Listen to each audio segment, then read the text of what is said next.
how we dated in our 20s is different from how we date in our 40s. So you might need to relearn Mm. of the dating skills. Like, so people think that, okay, I'll just give it time and all will be well, but time really doesn't heal a lot if you don't do anything in that time space. Healing is not something that is optional. It's not something that, oh no, I'm over it, I'm done. No, no, no. It's deep and it's foundational before you move on to the next relationship. And anybody still holding on to length of relationship is success of a relationship? No.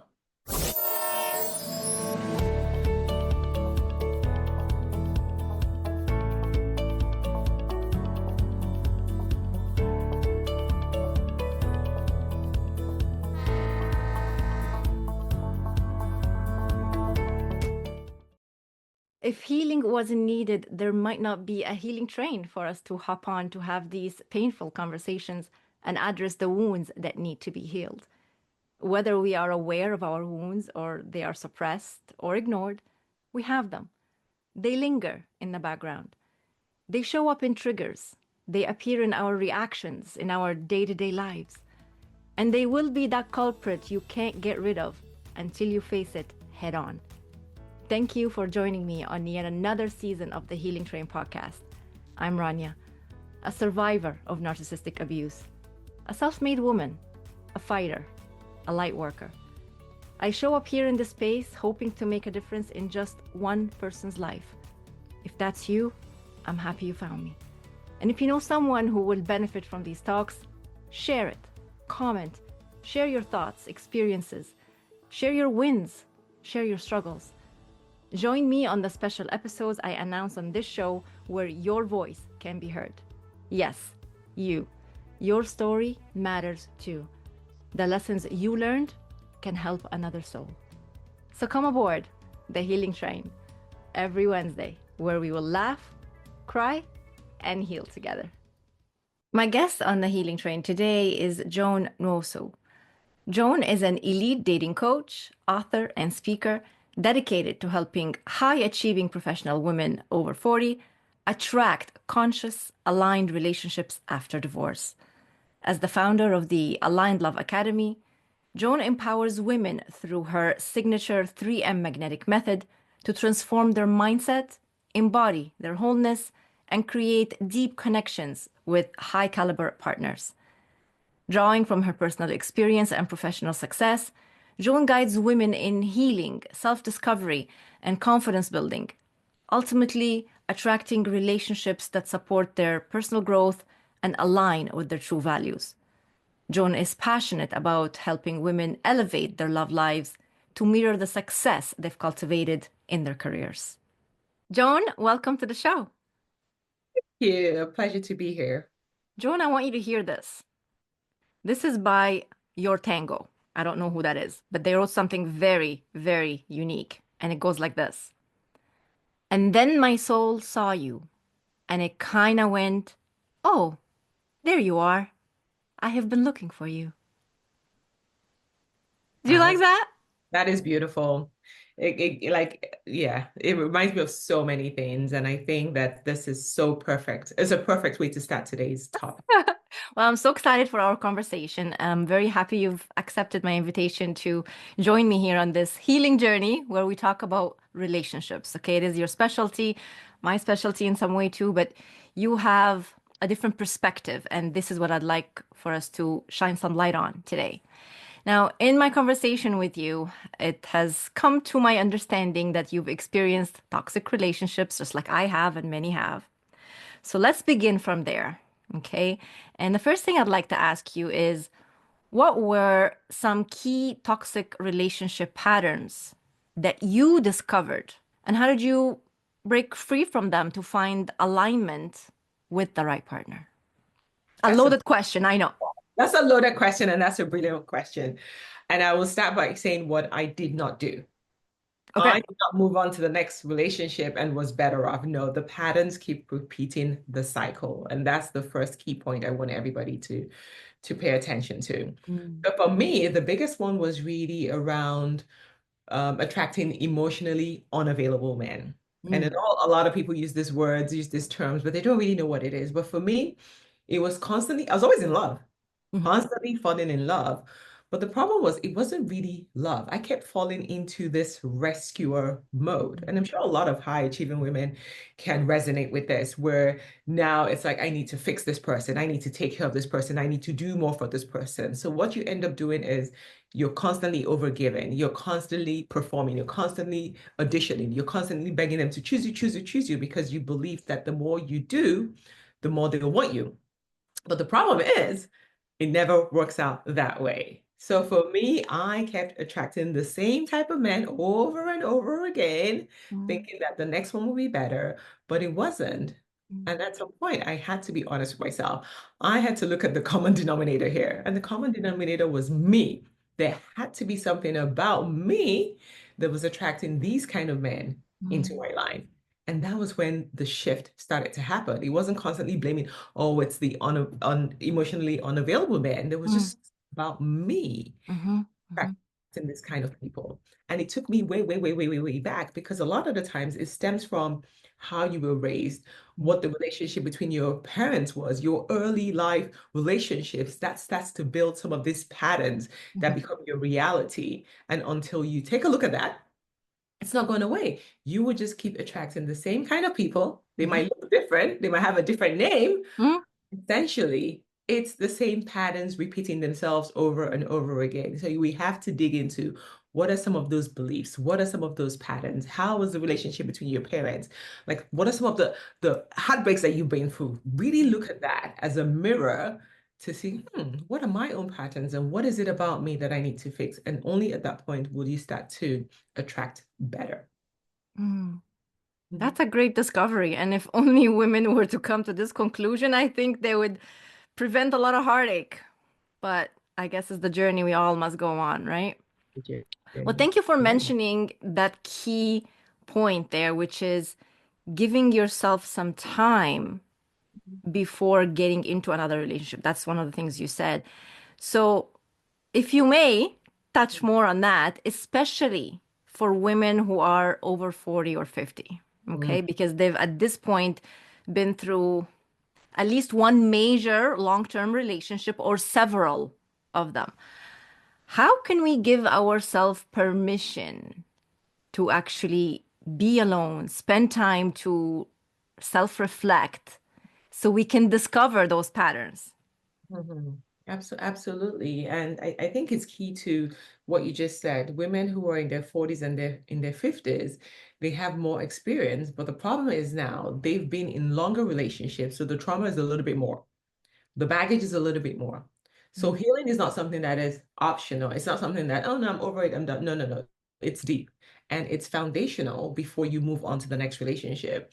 I know that for me, I did not learn the lesson early, because right after my divorce, within a few weeks, I was out there. I was like, I'm not the problem, obviously. mm, I'm mm, gonna go get me a relationship. And what happened was I kept attracting unhealthy relationships because I hadn't taken the time to really heal, to really process what I've just been through.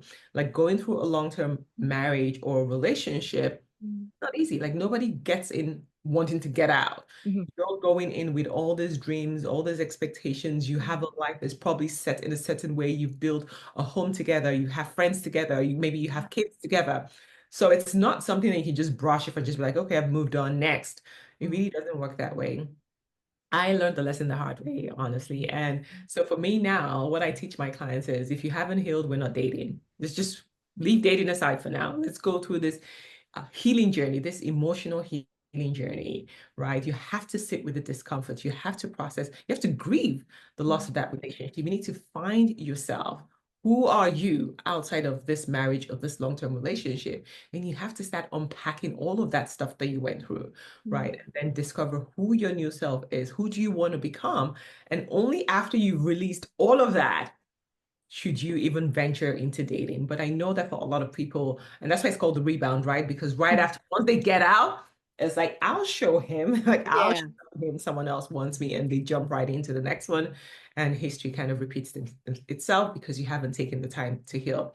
Mm, Another thing that people ask me is, Joan, but how long does the healing take? mm, It differs for everybody, and Yeah. it differs based on how long the relationship was, how damaging Mhm. it was, and again, how much work you're willing to do. Like, so people think that, okay, I'll just give it time and all will be well, but time really doesn't heal a lot if you don't do anything in that time space, right? So it's about how much are you doing to really heal? Are you getting the help that you need? Are you going to therapy, getting a coach, doing the hip, whatever it is that whatever modality you choose, but you have to be doing something to be able to heal from that experience, release all of that baggage before you're now ready to step into the world of dating. I love that. One thing that comes up for me is a statement that most people use, generally speaking, but definitely we use it when breaking up. They say time heals all wounds. So when someone talks to someone like, oh, how are you feeling? I'm okay. I'm just, time will heal my wounds. But yeah, I see it a lot. And if I look at some of my clients that come to me and maybe they've been single for 8 years or 10 years, and they just think that because I've been single for this length of time, Yeah. I'm ready. Yeah, they look at the time as their indication. Yeah. But then when I ask about, okay, so tell me about your last relationship or your marriage, what happened? Oh my God, like the fire comes out. It's like, oh my God, he was such a this. So they're still in that victim, still very angry, still too many unresolved emotions there. And I'm like, see, so time has gone by, but not a lot has happened. Like you haven't even bothered to say, okay, so what lesson did I need to learn from this experience? What was my own role Yeah. in that relationship ending? Like what were some of the things I could have done differently? How have I grown? Yeah. Absolutely nothing, but it's been 8, 10 years. You're Yeah. still not ready. So it's not about time passing. Again, it's about what you do to Mm. heal yourself within that time. Oh, I'm so glad that you gave that example. That's perfect. That says it all. If anybody out there is wondering if time is going to heal my wound, my friend, time by itself isn't going to heal your wound. It's what you do with that time. Absolutely. The depth Absolutely. of the work you do on your own. And it's not so much about feeling guilt or shame. Let's make that clear. Okay? It's about taking accountability for sure and responsibility for your part in it, but also to assess why you allowed such behavior from different partners into your life. Why did you think it was okay to continue? Why did you try harder? Why did you take on the responsibility thinking that you can fix them or change them? So let's work on those things, right? Yeah. Absolutely. And that's where it goes back to what I was saying before, where some of it is tied to our belief systems around what Yeah. relationships and marriage means, what the woman's role is, what the man's role is, all of that stuff. Some of it ties back to what we saw between our parents. So if you had a mother who your father would just walk all over her and treat her in a certain way, and she would Mhm. just accept it, or she'll hide it, or she'll just pretend, then chances are that's what you're going to do because Yeah. it's familiar. That's So the people keep norm. Mhm. The norm to you. that's the norm to you. So sometimes it's so, and like you were saying, it's not about shame or guilt. It's about recognizing what did I do or not do to allow this to happen, and what do I want to do differently? What is the part that I played in all of that, and how can I be more of the person, stand in the power of who I want to be and the type of relationship I want, and just say no to everybody else. Whether my mom accepted it in her relationship, that's my mom. This is me now. I know who I am. I know what I want, and I know what I'm going to say no to. Mm, mm, mm.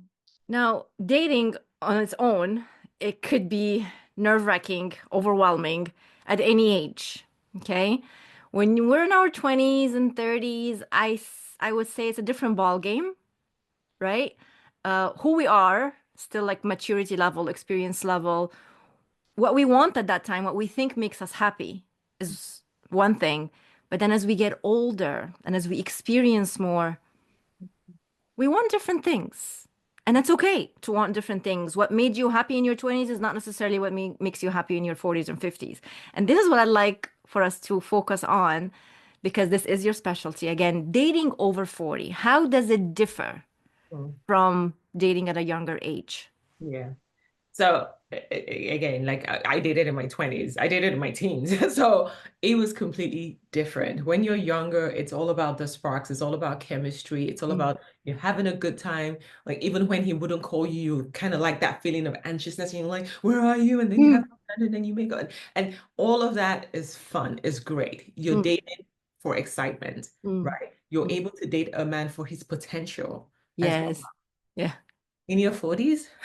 Like now you just want peace. Like I'm not trying to I ain't dealing with that no you more. in or is it this other woman? Are you in or are you out? Like it's just in your 40s, now you know who you are, right? You've grown. You now know the difference between butterflies, the chemistry, and real stable love, love that feels secure, that feels safe, which is what women over 40 are now looking for. And if you've been in a long-term relationship or a marriage, you're wiser. Now you're like, okay, I fell for that once, not going to happen again. So now it's a little bit different. You're looking for someone who aligns with who you are or who you're aiming to become, someone who brings you peace and that safety and security I was talking about, and some form of partnership where you know we're in this together, we're growing together. Mm. But here's the kicker. High achieving women would typically think that what they've done in their business or their corporate life to gain success Mhm. transfers over to the relationship side of things. So if I'm this boss lady, if I'm very strategic and I plan and I have my checklist and I have all of this, then it will happen. Well, it doesn't really work that way either. So what gives you success in your career or your business is not necessarily the same things that will get you the love, the type of love that it is that you're looking for. So even though, yes, in their 20s and 30s, it's a little bit different, but they kind of understand how to date better than people in their 40s and 50s who are a bit more guarded now, a bit more, okay, if it doesn't fit, it doesn't fit. I have this checklist and it has to kind of work out a certain way. Mm. So it's about understanding who you are, what it is that you're looking for, and then be able to date properly. The world has evolved. How we dated in our 20s is different from how we date in our 40s. So you might need to relearn Mm. of the dating skills. He's not just going to show up. He's not just going to come and crawl on his knees and start begging you to love you. Most men will say, I don't even chase, right? But in our 20s, we're used to chasing. You got to chase me, right? Call me 50,000 times a day. It may not happen, especially if you're looking for more of a masculine man today. So it's knowing what you want is number one, but then also knowing how to date, how to embody the version of yourself Mm. that can attract the kind of man that you're looking for. And even Mm. when you do meet a man, being able to ask the right questions, being Mm. able to look at the things that are important. Are we emotionally, can he meet me at Mm. the emotional level I'm looking for? Can he give me the safety and security that I'm looking for? Can our values align? Can we integrate our lives together? Right? It's not just dating and going out and having a party. No, now you're looking for somebody that you want to build a life with, especially if you have kids. Now you're thinking, how are we going to blend these two worlds together? Maybe you're a super high executive who flies all over the world. How is that going to work? What's the dynamics of the relationship going to look like? How can we merge our worlds together? Compatibility at this point is way more important than chemistry. So you're Mm. thinking more long term. You're thinking more of what is my purpose and what is my vision and how can I find somebody that aligns with that, or at least will not pull me down, can help me on my Mm. own growth journey? And are they even on a growth journey for themselves as well? Mhm. And Mhm. that's part of what I teach in my program. Like I have the real attraction pyramid, where there's three layers. There's the chemistry, there's the compatibility, and then there's the conscious alignment. Mhm. And the older you get, the more you do work on yourself, personal development, the more you start to look for a partner who is more to that quote that you said in the beginning, where that soul connection is happening. Because at that soul level, there's a lot more alignment, Mm. right? You have the chemistry gate butterflies, you have the compatibility, can our worlds coexist? And then Mm. you now have the soul connection, which is wow, my soul recognizes your soul, Mm. and a longer journey ahead of us. A huge difference, Joan, a huge difference dating over 40 versus the 20s and 30s. A huge difference. And like I said earlier, what made you happy then is not necessarily what made you happy now. And your situation changed completely. You may not just be divorced or just ended a long-term relationship. You may have children that now you got to think of them. So now re-entering that dating scene, you're no longer that single person the way you were then. So I feel that sometimes women are looking to have a do-over. We're not doing a do-over. We're starting from where we are now. We're not going back in time. And I believe, in my opinion, that that's an error that some women do when they have left a relationship and they want to go back to dating. They're like, okay, I'm gonna do things differently now. What I did before, I'm not gonna allow, and they're starting on the wrong foot. Their foundation is incorrect. And I'm glad that you and I are having this conversation because I want the woman out there who's thinking of re-entering the dating scene in a with her having a different dynamic, you're not trying to do a do-over. You're starting from where you are now, from your wisdom, from your experience, from your career, from kid situation. All of this have to be taken in consideration. So while we're talking about this, maybe you can share what are some of the most important factors that we need to consider, a woman needs to consider when re-entering the dating scene after that past relationship to ensure that she attracts the right partner this time. Yeah. I want to start by touching on what you were saying around this do-over mindset. A lot of women, my first session with them, I typically ask them what it is that they're looking for in a partner. 9 out of 10 times, they start talking about what they don't want because that's what they saw in their last relationships, in their previous relationships. And it's just, I don't want a man who does that. I don't want a man. I don't want, I don't want, I don't want. What do you want? I don't want a man. I don't want. Okay, okay. What do you want? I don't want, I don't. It's so easy to say what you don't want because you're so focused on that because of Mhm. your experience that you haven't even spent the time to figure out, so what do I What want? you do want. Yeah. What do I want? And that's where, I'm going to share three points on this topic, Yeah. but it starts with the self-awareness, right? You have to recognize your wounds and go heal Yeah. from your wounds. So you're starting from a clean slate. You Yeah. start experiencing wisdom. You're not starting from your wounds or from your hurt or I'm going to pay back the whatever. You're starting from now I'm wiser. Now I know myself. I've learned a lot of things about myself. I've learned the things that are important to me and the things that are no longer important to me. I've learned what kind of partner, right, can support me and give me that fulfillment and peace that I'm looking for. Start with self-awareness. Go know yourself. If you don't know yourself, how do you know who you're looking for? How would you recognize this person if they showed up? You got to know who it is that you are and who it is, the kind of partner that will be a match for you. So that's the first one, self-awareness. The second one is around self-worth. Mm. For a lot of women, most people were defined by their marriages. They were defined by this long-term relationship. They were defined by, I'm somebody's woman. Mm. And now it's like they feel like their self-worth has diminished, or maybe they're not really worthy now. Used products, like no one is gonna Mm. want me. I have 5 kids, or whatever stories that we tell ourselves, right? Or culture, because a And lot of times it's culture society that's imposing that. yes, society tells you the story. So Yeah. I faced all of this when I got divorced. I was told no one's gonna want you. Hmm. Okay, fine. It would happen. Your family, your friends, the people closest to you will say these things to you. So you need to make sure that you have worked on your self-worth. You need to make sure that you're showing up as the highest version of yourself, Hmm. that you know who you are and you're okay with it. Yes, you've had relationships that didn't work out, but guess what? You learned from those relationships. You're a better person now. You've grown. You made decisions that didn't serve you, and now you're ready to make better decisions because Hmm. I hoping that you learned some lessons. So make sure that you're operating from a very high level of self-worth because that's what men see. So I always say that men read energy. And they always know a woman who has low self-worth and they just walk all over you. They tell you the things you want to hear and you fall for it. And boom, before you know it, you're like, oh my God, he left me. I can't believe he did that. Well, because you didn't really position yourself Hmm. as Hmm. a worthy woman who knows her worth and knows I'm not going to settle for XYZ. Hmm. So on your self-worth. And then the third piece I want to touch on, which I started to touch on in the previous one, is you have to know how to date. Hmm. Like dating is not this, it's not a lottery. It's not just okay, just get lucky. And you hear that a lot. People say, oh, she got lucky.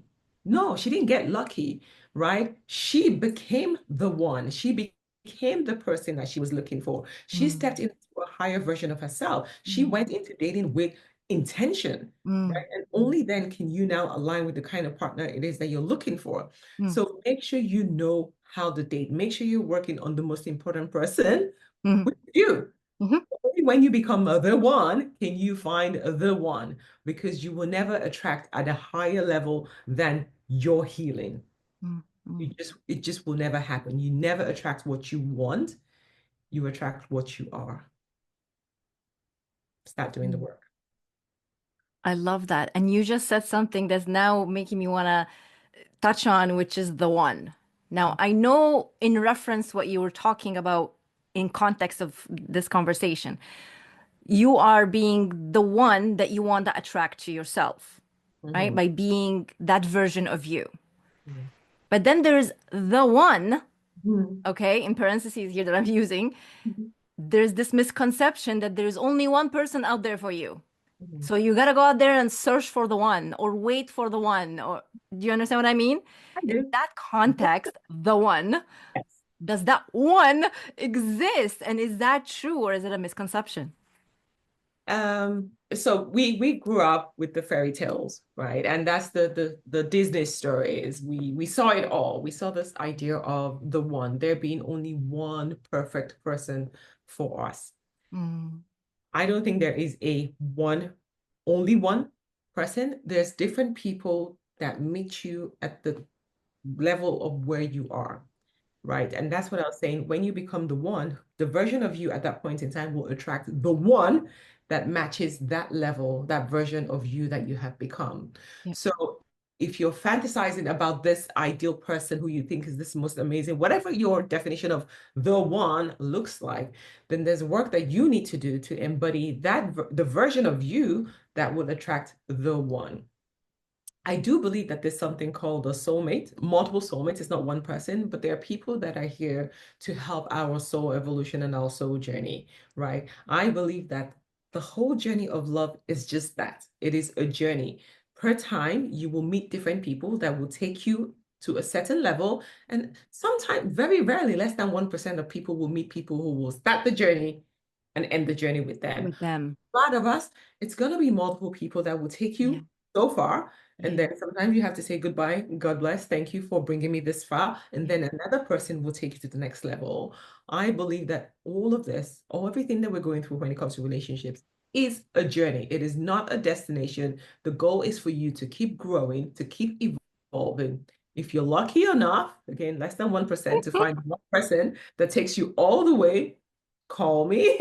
But for the rest of us, it would be that growth journey where we're learning, we're getting better, we're evolving, and then we meet another person that will take us to the next level on our journey. So for every stage, every phase of your growth, there is the one, we can call it a type that yeah, matches where you're at, and they will come into your life to take you to the next level of your journey. yeah. And just building on what you just said, some people may claim that, hey, but look at our grandparents and our parents to some degree. They stayed together for a long time. They've managed. But here's the thing. Are they together happy? Or are they settling?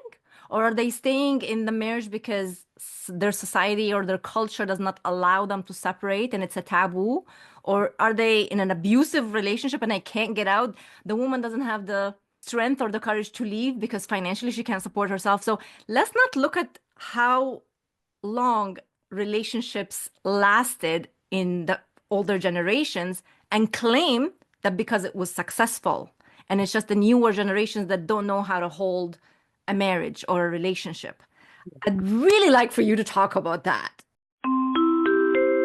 A brief stop at a station. Most of us are healing from something. And on the Healing Train podcast, I hold space for you to heal with me. Healing from being conditioned. Now, there's a topic I want to discuss on the show, and I invite you to be on it. Share your story, share your experience, share the moment when you have lifted the blindfold and you realized, I've been conditioned. What has been the effects on your life from being conditioned? What are you doing about it now? I invite you to be part of this movement, part of this healing, healing from our conditioning. Click the link in the comment section and follow the instructions. Your voice will be heard on this show, the Healing Train podcast. This show is proudly sponsored by Say It Out Loud GG, led by the inspiring Judith Diaz, an avid change maker and passionate advocate for speaking up and raising awareness. The Healing Train podcast is honored to have her support. Now let's get back to the show. Yes, yes. And yeah, like I'm gonna share a link to my playbook, my Real Attraction playbook, and it really dives into this topic. Okay. Modern relationships and traditional old ancient relationships, like I like to call them. So for a lot of us who grew up, I think we, our generation, were like in the middle. So we Mhm. saw the older generation, and now we're seeing the younger generation who are Mm. coming doing things a lot more differently than our parents did. Mhm. And so with religion, with society, with even the government, you get married to get a divorce. To get married is like 5 minutes. To get a divorce, whoa. Mm. I Like, know. they You try to know. I they know. oh geez, they punish you for trying to get the divorce. Yeah. So for a lot of people, there's a part of them that understands that divorce might be necessary. If it's not working, if you're not growing, is necessary. But then there's still a part of us, the noise from the past, the narratives, the conditioning that tells you that you need to stay. The Yeah. Yeah. long Stick it suffering out. is Stick it the out. stick it Work out. harder. Nobody's happy. Everyone's just getting by. Marriage is not for happiness. It's not for joy. It's for Oh, this. really? Is that right? Oh yeah. Oh. It's a duty. You're supposed to stay there as a dutiful wife. And so people struggle, and even there's still shame in some cultures. There's still, I know in my culture, there's still a lot of shame. If you get divorced, it's like, oh my gosh, it's divorced, right? But the truth is, the world has changed a lot, Mhm. right? And anybody still holding on to length of relationship is success of a relationship. No, that's not happening anymore. I think in the olden days, again, it was more for like families would come together to get married more for financial reasons, to be honest, to build Mhm. an whatever, to protect their assets and stuff. It wasn't about what we're now looking for, where we're looking to relationships to challenge us, to stretch us, to help us grow, to help us evolve, right? To help us achieve more, right? We're looking for that two becomes one Mm. type of relationship, Mm. not just two human beings living together and not even talking to each other, because that's what happened. You see them sleeping in separate bedrooms, they don't talk. Like, why are you married? It was like, oh, Yeah. we're married. Okay, whatever. Like Yeah. for you, but that was the olden days. In today's world, in today's age, people are looking at relation because here's the thing. If you marry the wrong person, and you and I know this, good luck succeeding in life. The wrong partner will affect every area of your life, your finances, your health. Absolutely. Like you become, it can make or mar you. So why would you just stay when you know that it's not serving you? It's affecting every area of your life. People say, oh, but we're staying for the kids. Look at the kids. Are Like the they kids, happy? Are they getting the best example?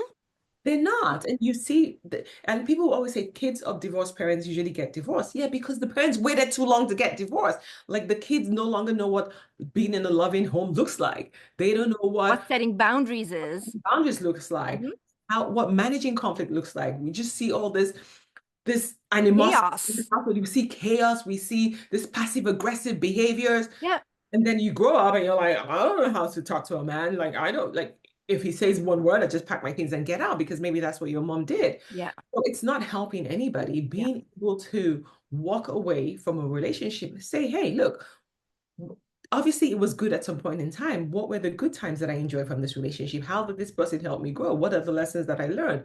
Great, thank you. Now I'm going to move on. But just staying there because longevity means success. Mm. No, no, no, no, no. So let's just leave that to our grandparents. That was their own generation Yeah, that was their time. It worked for them, and for them. it's a You know, it different didn't time now. work for them. They just they didn't complain. They didn't have social media, so they thought it was okay. Everybody thought everybody's staying, but Mm. boy, when they found out that people were getting divorced, like a lot of people started getting divorced. Now it's no longer termed as a failure, and we need to really move away from that. Mm. That a marriage did not work out or that a relationship did not work out is not you being a failure. It's you Mhm. recognizing that it has run its course. I Mhm. have gotten whatever I was meant to get out of it. Hopefully, the other person too did. And now it's time for me to move on because I'm a different person today. You owe it to yourself. You Yes. owe it to your partner. You owe it to your kids to be honest and truthful. If Yeah. it isn't working, if you're not aligned, if you have to make so much effort, if you go to bed crying, if you feel lost, you're not doing anybody any good. Yes. You're not the best version of yourself. Like you can't even, like I already said, it affects every area of your life. I know that when I was married, I wasn't a very confident person. I wasn't very happy. I wasn't creative. I just wanted to sleep all day. I was just miserable. If I'm at home and I hear him coming in, like I just start having palpitations. I'm like, oh my God, I have to see this human again. Why Mm. would you want to exist in such a world? Like, Yeah. why? Yeah. it just sucks you of every joy there is. And if you truly believe that we are God, the universe's greatest creation, you Mm, think that you being unhappy is a good thing? I don't know where we got that. Absolutely not. mm, mm. Well, we do have social media and the internet to thank for many things, okay? On the other hand, social media and dating can be a bit ooh, crazy. Let's talk about how, again, women who have left a relationship and re-entering the dating scene, the struggles they experience in the modern type of dating, which includes dating apps, the social media, all that lovely stuff. Let's talk about that. Yes. I think that there's a pre-COVID dating and a post-COVID Oh my dating. God, even that got COVID in it? Everything has changed. Like dating right now is like a circus, like all the crazies and like, they're just a mishmash of everybody. But again, for women, especially for high achieving, successful women, women who have this stuff together, a bit older, they know exactly what it is that they want. It's very difficult. And you go on social media and you see all this. I say believe it at your own detriment, but you see all of these happy couples and people making it seem like it's so easy and they're living their best life with this amazing, drop dead gorgeous, six-pack looking, Mm, perfect guy. And now you're left wondering, like, how come I can't find anybody? Or maybe all the good men are taken, mm, or there's something about me that isn't worthy of having the kind of love that it is that I desire and mm, deserve. mm. So, like, true story. All right. I was in a relationship for a minute, but then I became single earlier this year. And a lot of my clients last year will say to me, and this is now the post-COVID era. Okay. Pre-COVID, people were meeting a lot. People were be on the apps and they would meet and Mm, some would work out, some wouldn't work out. But then post-COVID, I think it just became a bit of a shit show. And so the women that I work with will say to me, the women in the community, they're no man, June, you don't understand what it's like. The dating apps are like it's not like before. It's crazy now. People don't want to meet. People are low effort. Like people just want to text all day. They breadcrumb you, they show up, they disappear, they ghost you, they do that, they do this. They don't know what they want. And so in a way, even though I was unhappy that my relationship ended, but in a way I was like, okay, well, finally I get to experience what my clients have been telling me for the last 2 years. mm, And so getting back on the apps, I'm like, okay, did you all follow my process? They're like, yes, we did. I'm like, mm. okay, so let me get on the apps and see what's going on. And I was pleasantly surprised, Okay. right? And I think that the problem here is people treat the dating apps like it's just a buffet. It doesn't matter. You go there, the meals are there, you pick what you want and you just leave. But everything is energy. And I'm not, everything is energy, period. Mm, mm, The energy, if you go into anything expecting a good result, chances are you will get a good result. If you go in saying it's already dead and bad and there's nobody there, that's all you're going to get. And so I went into the dating apps, and I'm telling you, it is so different from the pre-COVID days. There are way more people now on the dating apps. Frustrated, yes, because everybody's just trying to find their person, but there are a lot of honest people there. The mm, challenge is a lot of people have been burned. A lot of people mm, can't be bothered. They've tried and tried and tried, and they're so frustrated right now. So people have zero patience. People don't want to put in, they don't want to invest in things that are not going to work out, mm, right? And they have this mindset that everybody on the dating app is just looking for a hookup. Everybody is mhm, not serious. They just want to play. They're mhm, just looking to text to find a text buddy. They're not really looking for a relationship. mm, So what I tell my clients is you have to set the right intention. Look at the dating apps like a tool. If you say to me, I hate the dating apps, then forget it. You're never going to find your person on the dating apps. yeah. How can you do something and expect it to deliver the love of your life? It just doesn't happen. So Yes. you have to make sure that one, you go in with the right intention. Forget what people are saying on social media. It's not about having a magic script or a magic text or filtered photos. What? No, there's a role that having the right photos and a right bio plays, which Mhm, is that you're able to describe yourself and describe what it is that you're looking for so that the right person can see you and find you, but it can also repel the ones that you don't want. But there's also that role of having the right intention and really believing that your person is there, right? And then going in there with that mindset, the difference, like I was getting so many dates. I couldn't keep up. I was just like, whoa, what are you guys saying? There's so many people on here, Mm. right? But even if you say, okay, well, okay, maybe online dating is not for me. I want to meet people in person. What they were also experiencing was they will take the same mindset to speed dating events. So now you're meeting people in person and it's still not working. Or Mm. they're like, oh, I'm going to go on a singles cruise. Same result, same result. It doesn't matter whether it's online, offline, midline, it doesn't matter. The common denominator, Joan. Who's the common denominator in all of this? You is you. So take away the pressure of social media. Take away the pressure of it has to happen by a certain period of time. Work on yourself, work on your mindset, set the right intention, and then take the right steps to show up as the version of you that wants to attract a certain kind of man, and then learn how to, I don't want to say play the game, but just learn how to date in Yeah. modern times so that you can attract the right kind of men that you're looking for. There hasn't been a better time to be on the dating app than right now. Trust me, my Okay. clients are getting amazing results. But again, it's not about having better pictures or whatever. It's about really changing the mindset, setting the right intention, and knowing how to filter because there's so many people there. You have to know how to filter, how to be clear on what you're looking for, Mm. how to filter, how to have the right conversations, how to get off the apps pretty quickly. Yeah. Uh, like I have a 3-day rule. You got to get off the app in 3 days. Like, what are we there texting for 3 months for? Doesn't work. So learn how to move things along quickly. Learn how to assess, is this person my person or not? So you can just say goodbye, see you later, and go back. Learn the right steps and the skills to be able to filter, to position yourself properly, to have the right conversations, to show up in your feminine energy, be that embodiment of the one, and you will find that it doesn't take a lot of time. It Mm. really doesn't. Stop scrolling on social media. Take away that pressure. Not necessary. You don't need it.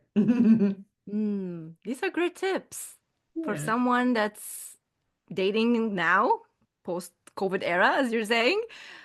Keep that in mind, ladies and gentlemen, but mostly ladies. Um, Another topic I'd love to discuss. We often hear the term falling in love. Mhm. We've said it, we've believed it, we thought we experienced it, or maybe we did at the time. I don't know. But personally, Joan, I don't like that term.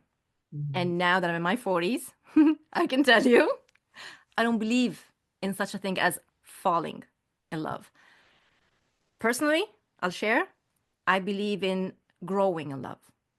That's my take, and I'm sharing mine. Can you share yours? Your thoughts on that? Yeah, I think the problem with the falling in love again, it's the stories that we heard, it's the movies that we watch, oh, falling in love. Like, and it kind of implies losing yourself. When you fell in love You're and then falling, like literally, it's in the term. You're fall, falling. Why should you be falling? that's Shouldn't you fall. be like rising in love? Should Not be rising, exactly. Shouldn't you be growing? Shouldn't you be aligning? Shouldn't you be choosing? Right. So, and again, there is a place. So the chemistry, the bottom of the pyramid, which is the chemistry, there is a place for where you have those butterflies. And that's when you think you're falling in love, right? It's yeah. just like you can't even think, you can't sleep at night, you can't breathe, you can't do this, you can't like Yeah, they these are fight all cute the things time. that will happen, I believe, in every relationship, but just you quickly grow out of it and you become aware. And that's Exactly. where wisdom and experience comes in. Exactly. So enjoy the initial feeling of those butterflies. You can Yeah. call it the falling in love. Okay, whatever. Want to get about that pretty Yeah. quick. And then we want to get into the part where now you start looking at alignment. Are we aligned? Do our values complement each other? What is it that I'm looking for? What is my worldview? Like, what Mhm. is the vision that I have for my relationship and my world and my life? Those are the things that you should be focusing on. You should be walking into relationships with your eyes wide open. Like you Mhm. can't say, okay, I just felt no, we're not falling anymore. Mhm. We're choosing to stand in our truth. We're choosing to stand in our power, and we're choosing to be intentional about dating and choosing only the right partners that align with who we are and who we want to be. And Mhm. just to touch on what you said about growing, Mhm.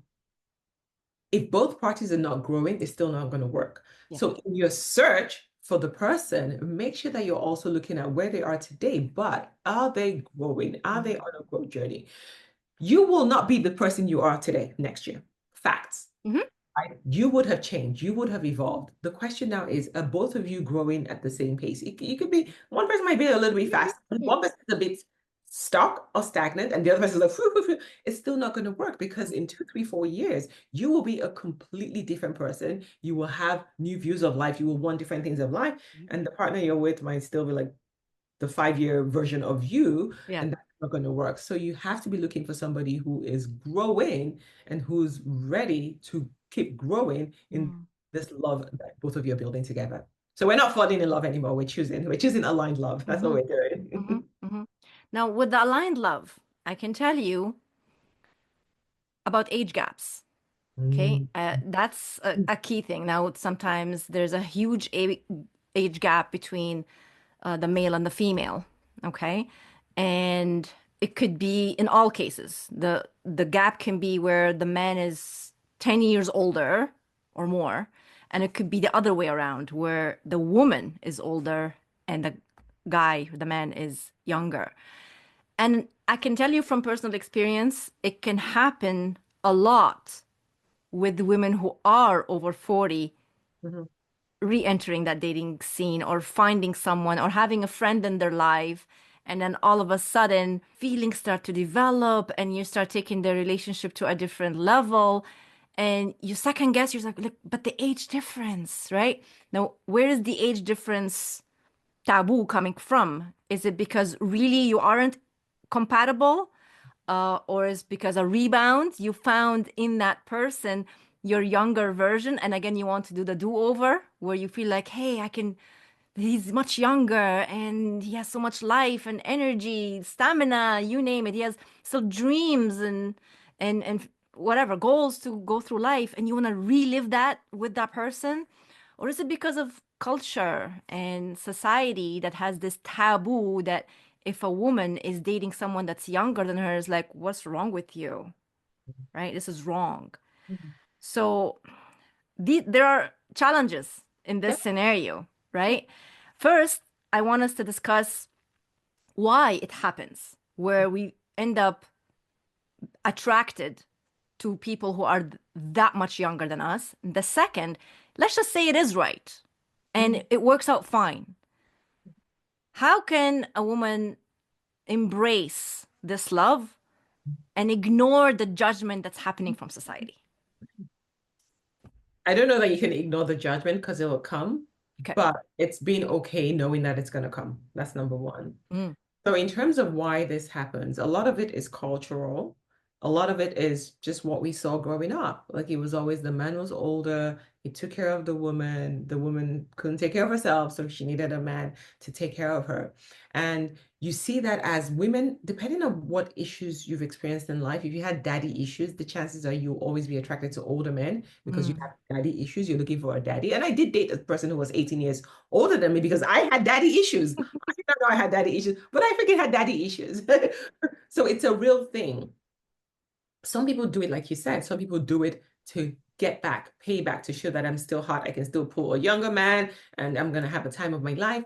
But that's you still dating at a very low level. When you start dating at the level we're talking about, we're looking more at, are we compatible? He might be younger and still be compatible. He might be older and be incompatible. mm, I've met 40-year-olds that are super aware, self-aware, super mature, emotionally aware. They know what it is they're looking for. They know what they want out of life. They know the kind of partner that they want, and they're willing to do the work. And I make 60-year-olds who are still, oh, I'm trying to figure it out. Like, you're 60. What do you mean trying to figure it out? I don't know what I want. So it really doesn't matter about the age. Most times it's their wounds, the wounds that they haven't dealt with might mm, be driving some of their decisions to date older or younger. So mm, you have to ask yourself the question, why am I dating this person? Is it because I have daddy issues or because I'm trying to prove a point that I'm still hot and I can pull a younger guy, mm, right? And then if it's none of those and it's really because you're compatible with this person, then what does it matter what the world thinks about? Doesn't mm, matter. But just don't think they won't judge you. They will judge you. mm, That's mm. why they're here. So for me, I say age is not an issue at all. For me, I have dated younger, I have dated older. It's not a one answer that fits all. I think every situation will vary, but as long as we are aware and see things from a bigger perspective, right? Yeah. Understand why we are getting involved in such a relationship with that age gap. Focus on the compatibility, focus on where me and that person are, what my intention is, not what the external surrounding is. The external surrounding will always be there. You cannot control it, you cannot ignore it, but we can navigate it. Absolutely. I love that you can navigate it and, find other people that have done what it is you're trying to do and garner some support from that because people will judge you. Like people will try to shame you. People will try to make you feel like you're a gold digger, Mm. right? Or you're a cradle snatcher. People, Mm. people have judgment about you. That is the Yeah. truth. Yeah. But if you know for sure, in truth, that you're doing this because you're aligned with this person, because you share a vision for your life and you Yeah. can integrate your worlds together and they're giving you what it is that you need for your soul to feel fulfilled in a relationship, then it doesn't matter. Yeah. Age is not so important. I know that growing up, or maybe I don't know at what point I started to hear that women mature 10 years quicker than men. Yeah. And so to a large extent, it's slightly There's true some truth to that. Yeah. Mhm. to that, to be honest, but it's not all men. There are men who have, Correct.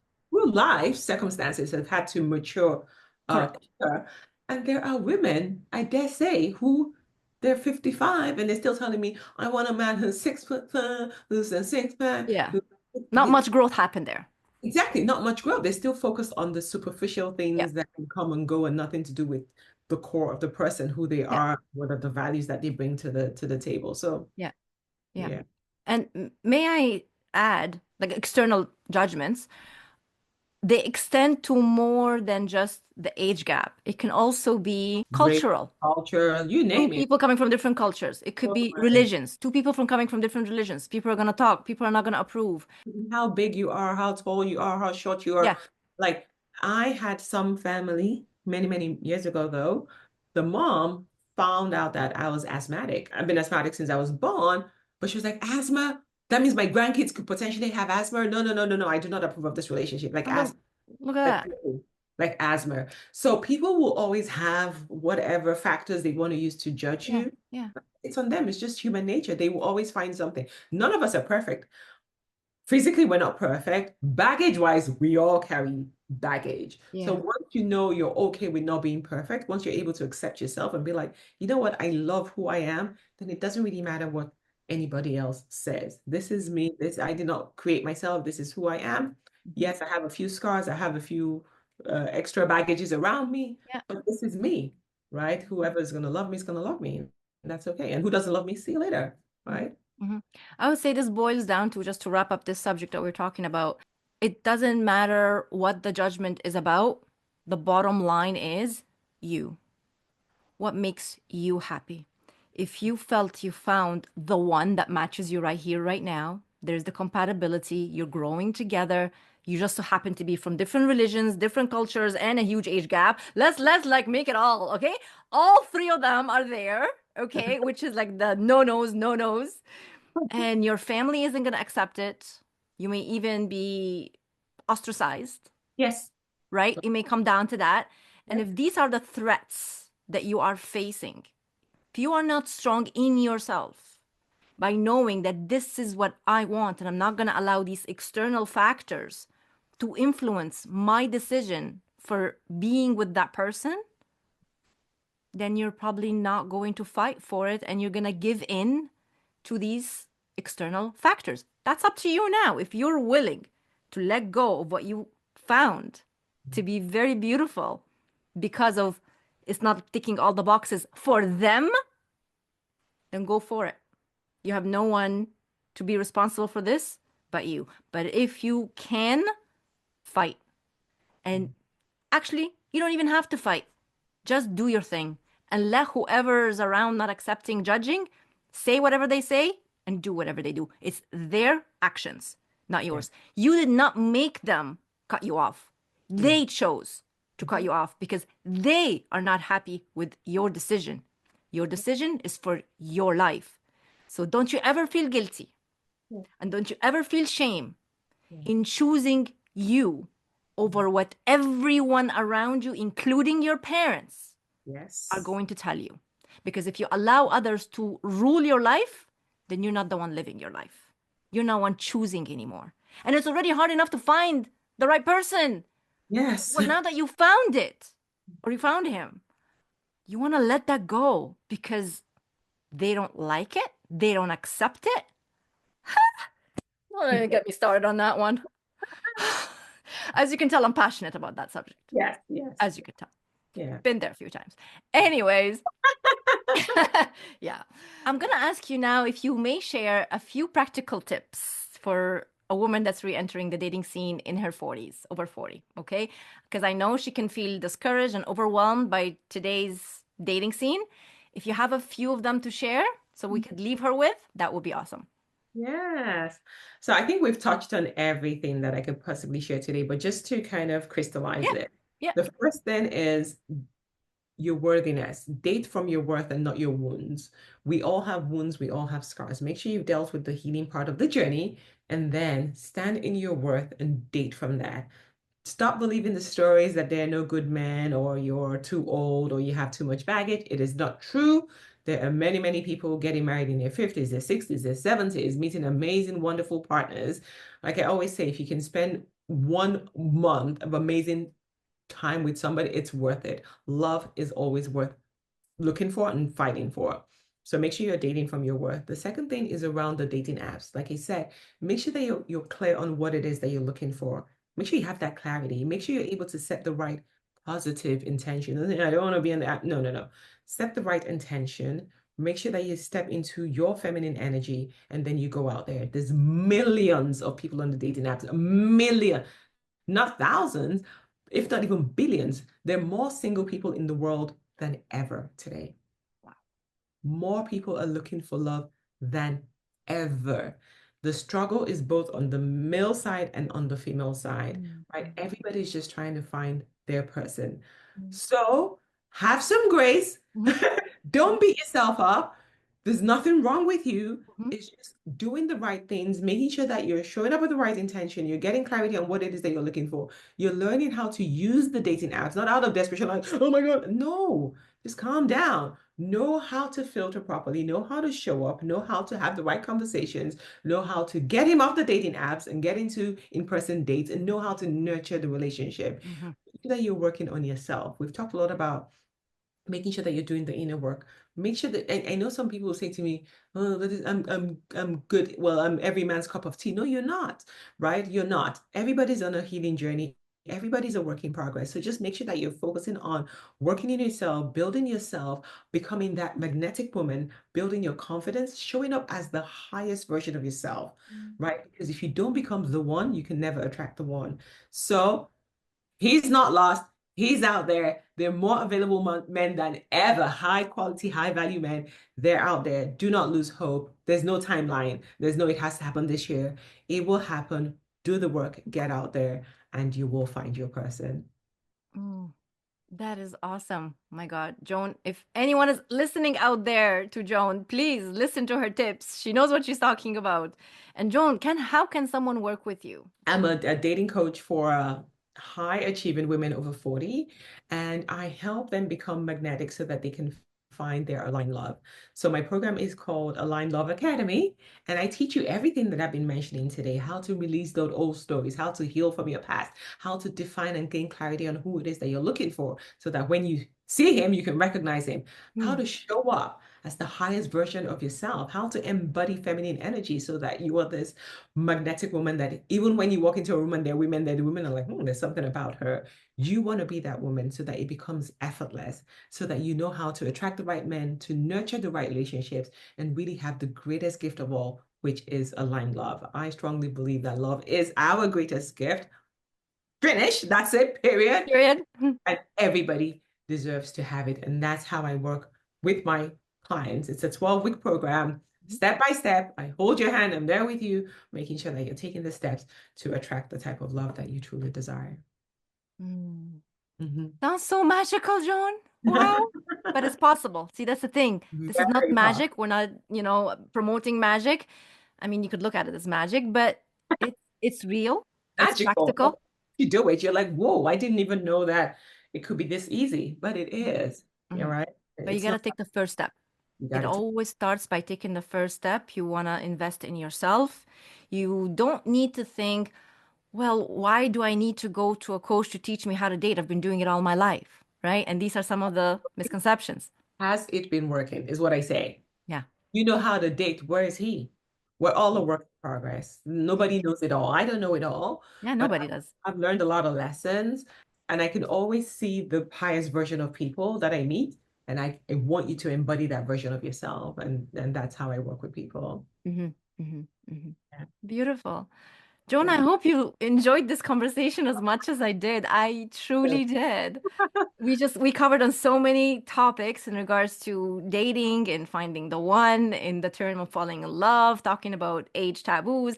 We've really covered many topics today, and I thank you from the bottom of my heart that you showed up here today, sharing your insights, your wisdom, your personal experience. Perhaps we'll have another conversation in the future by some other taboo. You never know, it will Yeah. come up. I love that. I love that. And again, like I want to say, I will share the link so that people can download the Real Attraction pyramid. I think that's such a great starting point, especially for people who've been in long-term relationships, so you can understand some of those things that made you choose the people that you chose in the past and what you can do differently to move forward in your strength and power to attract better. Yeah. Perfect. I will be sharing that link in the description and your website and how to get in contact. So thank you very much, Joan. We'll see you again soon. Thank you. Thanks, everyone. Before you hop off the train, if something in today's ride stirred something in you, don't keep it to yourself. Share this episode with someone who needs it. Hit follow and subscribe so you don't miss what's coming next. Want to dive deeper or have a topic you'd love us to explore? I'm all ears. Drop your questions, thoughts, or suggestions. We're in this healing journey together, and your voice matters here. Just drop a message to guest@healingtrain.ca. I am listening. And until next time, keep on healing you and keep riding with me on the healing train.